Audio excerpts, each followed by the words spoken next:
নমস্কাৰ ছাৰ বাইদেউসকল, আপোনালোক সকলোকে আকৌ এবাৰ স্বাগতম জনাইছোঁ আজিৰ আন এটা নতুন ভিডিঅ'লৈ। হয় ছাৰ বাইদেউসকল, আজি বেছিকেলি আমি আলোচনা কৰিম যে অষ্টম দৰমহা আয়োগ কেতিয়াৰ পৰা কাৰ্যকৰী হ'ব আৰু অসম চৰকাৰৰ ৰাজ্যিক কৰ্মচাৰী আৰু পেঞ্চনাৰসকলে অষ্টম দৰমহা আয়োগ মতে কেতিয়াৰ পৰা দৰমহা আৰু পেঞ্চন লাভ কৰিব। হয় ছাৰ বাইদেউসকল, আপোনালোক সকলোৱে জ্ঞাত যে আমি সকলো কৰ্মচাৰীয়ে সপ্তম দৰমহা আয়োগ মতে দৰমহা আৰু পেঞ্চন লাভ কৰি আছোঁ আৰু আপোনালোকে এইটোও জানে যে প্ৰত্যেক 10 বছৰ মূৰে মূৰে দৰমহা আয়োগ অৰ্থাৎ পে কমিশ্যন পৰিৱৰ্তন হয়। এতিয়া কথা হ'ল যে অষ্টম দৰমহা আয়োগ কেতিয়াৰ পৰা কাৰ্যকৰী হ'ব। হয় ছাৰ বাইদেউসকল, এই প্ৰশ্নৰ উত্তৰ দিয়াৰ পূৰ্বে মই আপোনালোকক দুটা নিউজ ক্লিপ দেখুৱাব বিচাৰিছোঁ। হয়, ইয়াত চাব, এইটো হ'ল আপোনাৰ জি নিউজ আৰু ইয়াত লিখিছিলে New pay commission may be constituted in 2024.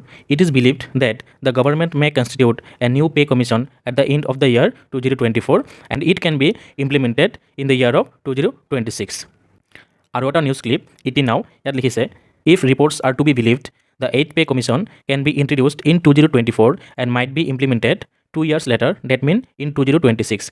Experts are of the view that the government can give this big bonanza to the employees in the Lok Sabha election expected to be held by May 2024.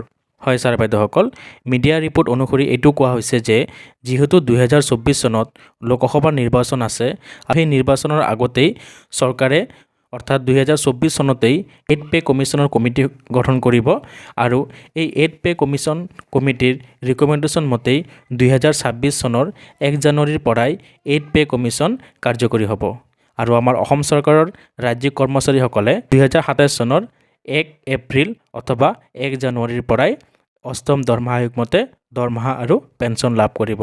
হয় sir বাইদেউসকল, আজিৰ ইনফৰমেশ্যনখিনি এইখিনি আছিলে। ভিডিঅ'টো ভাল লাগিলে like, share আৰু subscribe কৰিব।